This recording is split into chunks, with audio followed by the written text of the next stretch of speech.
कितना बड़ा कौन सा टॉप लीडरशिप पहुंच गया आज आजम खान को रिसीव करने के लिए? आप लोगों ने छोड़ दिया आजम खान को, बलि का बकरा बना दिया, शायद आप कह रहे हैं। समाजवादी पार्टी ने और श्री अखिलेश यादव जी ने कभी भी आजम खान साहब का साथ नहीं छोड़ा, हमेशा आजम खान साहब के मामले में मदद की है। परिवार से भी मिलने गए, लगातार संपर्क में रहे, लेकिन उस मदद का कभी ढिंढोरा नहीं पीटा। कैसे मदद? कभी उसका श्रेय लेने की कोशिश नहीं करी। समाजवादी पार्टी ने हमेशा उस परिवार को सम्मान दिया है, अपनापन दिया है, प्यार दिया है, मोहब्बत दी है। भाटी जी, अगर सम्मान दिया होता तो तंजीम फातिमा जी ये नहीं बोल रही होती कि हमको किसी से उम्मीद नहीं है। वो खुलकर कहती कि अखिलेश जी हमारे साथ है। सवाल पूछा गया तो कह रही अल्लाह के अलावा कोई नहीं है। जी ने कुछ भी गलत नहीं बोला। राकेश पांडे जी, तंजीम फातिमा जी ने कुछ भी नहीं बोला गलत। जब हमारा बच्चा अस्पताल में एडमिट होता है ना बीमारी में, तो हम भी ये कहते हैं हमें भगवान के ऊपर करते हैं। आप पहले आजम खान के निकलने को कह रहे थे कि मातम कहीं होता है तो आप माइक लगा देते हैं। अभी आप कह रहे हैं कोई हॉस्पिटल में एडमिट वाली बात थोड़ी नहीं थी, सियासी बात थी। सियासी एक कद के नेता जो है जेल में बंद थे, उनको लेकर सवाल पूछा गया। आप गलत उदाहरण देते हैं भाटी जी। राकेश पांडे जी, आप बहुत गलत बात कर रहे हैं। मैं गलत बात नहीं कर रहा हूं सर, आप गलत उदाहरण दे रहे हैं। आप गलत उदाहरण नहीं देते, मैं बीच में नहीं आता। इन्हें बोलने नहीं देना, इनकी बात सुननी नहीं। नहीं, मैं बिल्कुल सुन रहा हूं सर, लेकिन गलत उदाहरण दे रहे हैं डिबेट का। ये बहुत ही घटिया तरीका डिबेट सर, प्लीज ये तरीका मत सिखाइए। घटिया तरीका ये भी होता है कि नेता सीधे सवाल का सीधे जवाब ना दे, उदाहरण गलत दे दें और कहें कि एक नेता जेल से निकले तो माइक को लगा दिया, उसकी तुलना मातम से कर दे, तो ये भी घटिया तरीका है। चिल्लाइए मत। मैं चिल्ला नहीं रहा हूं सर, सवाल पूछा, सवाल का जवाब दीजिए। लगातार मत चिल्लाइए। मैं लगातार बिल्कुल नहीं चिल्ला रहा हूं, लेकिन गलत उदाहरण देंगे तो बीच में आऊंगा। सुनिए मेरी, मैंने उदाहरण, अरे बात सुनिए यार, बात तो कहने दो। बोलिए। मैंने उदाहरण बिल्कुल एकदम सही दिया है। कोई सही नहीं, मेरा उदाहरण कहीं से भी गलत नहीं है। आपका दिमाग गलत हो सकता है। सर प्लीज मेरे दिमाग पर मत जाइए सर, मेरे दिमाग पर मत जाइए भाटी जी। पर्सनल होने की कोई जरूरत नहीं है। पर्सनल होंगे फिर मैं पर्सनल होऊंगा और ये दोनों के लिए ठीक नहीं है। चिल्ला रहे हैं आप, तो ये पर्सनल होने का कोई खेल नहीं चल रहा है सर। आप बोलने नहीं दे रहे। मैं कोई पर्सनल नहीं हो रहा हूँ। आप पहले आजम खान को जेल से निकालने को कह रहे हैं, कहीं मातम होता है तो अभी आप पत्रकार लोग माइक लगा देते हैं। नीचे उतर रहे हैं।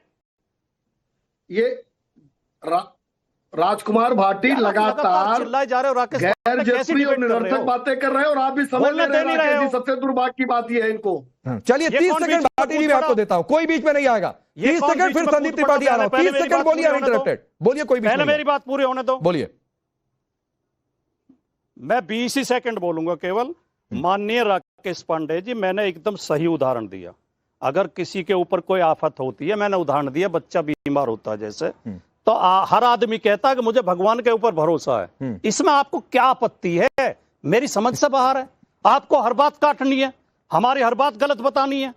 पता नहीं क्यों आपकी ऐसी मानसिकता बना के बैठते हैं। मैंने कौन सी बात गलत कह दी बताइए? ये फातिमा जी ने अगर कहा, तंजीम फातिमा ने, कि हम अल्लाह के ऊपर भरोसा है, सब लोग कहते हैं इस बात को, तो हमें अपने भगवान के ऊपर भरोसा है। इसमें कोई गलत बात नहीं है। ठीक है माननीय भाटी जी, आपके 30 सेकंड पूरे हुए सर, लेकिन यहां पर आफत की बातचीत नहीं थी, यह मुकदमों का खेल था। आपके हिसाब से सियासी पलटवार का खेल था। आप कहते हैं झूठे मुकदमे में फंसा दिया, मुकदमे भी आफत, तो इसमें एक पार्टी कैसे मदद कर रही है? और यह पूछा गया तो इसमें उन्होंने कह दिया कि अल्लाह के अलावा किसी पर भरोसा नहीं। इसका मतलब कोई मदद नहीं कर रहा है। लेकिन ये आपको बात नहीं समझ में आएगी माननीय भाटी जी, इसलिए मैं जा रहा हूं संदीप त्रिपाठी के पास। अभी तक नहीं जा पाया, थोड़ा सा देर से सही, माफी के साथ। संदीप त्रिपाठी, क्या पीछे से आप बोल रहे थे? हुटिंग का शौक था लग रहा है, स्टेडियम में बैठे हुए, मैच वैच देखने बैठे हुए हैं, बोलिए। अब राकेश जी, सत्ता का और ताकत का दुरुपयोग कैसे होता है अभी इसी डिबेट में नमूना देख लिया। अच्छा, अभी देखिए कैसे मैंने आपको वोटिंग इतनी मतलब खराब लग गई कि आप AIM के साथी के पास चले गए। सर डिबेट में तो वोटिंग खराबी लगेगी, मैच और स्टेडियम सड़क पर नहीं खड़े, जी के पास दोबारा चले गए। वोटिंग मैंने की ही नहीं थी। नहीं तो पीछे से आपकी बारी नहीं थी, नहीं बोलेंगे तो मैं वोटिंग कहूंगा उसको। नहीं सर, आप पलट रहे थे अपनी बात से। मैंने सिर्फ ये कहा कि आपने कहा था, जो कहा था मैंने उसी बात को कहा। अब आते हैं मुद्दे की बात। आइए। आपका सवाल ये है कि आजम जी जेल से निकल कर आए हैं, बसपा में जा सकते हैं या सपा में जा सकते हैं या कहीं और जा सकते हैं, या सपा ने उनकी मदद जेल में रहते हुए नहीं की, उनके साथ जो है गलत किया, यही सवाल है।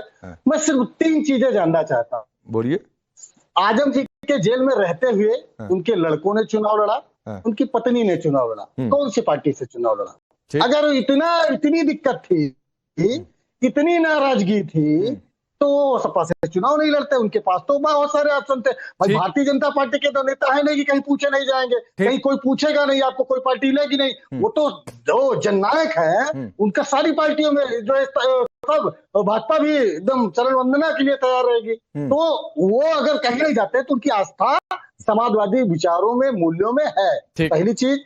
दूसरी चीज मदद की बात, सीतापुर जेल में है, मैं पर्सनली जानता हूँ, मेरे वहां रिलेटिव जेल विभाग में पोस्टेड है। अंदर की बात मैं जानता हूँ, मेदांता जेल में थे तो आपको नहीं पता होगा कि मेदांता जेल में, सॉरी मेदांता हॉस्पिटल में, फिर यही होता है। अरे गलत, अब क्या आपके मतलब इंसान हो सर, अब कोई महामानव थोड़ी ना हो कि मोदी जी की तरह होते। सब इंसान ही यहाँ पर बैठे हुए हैं, से बोल रहा है तो हो जाता है, सब इंसान ही बैठे हुए हैं।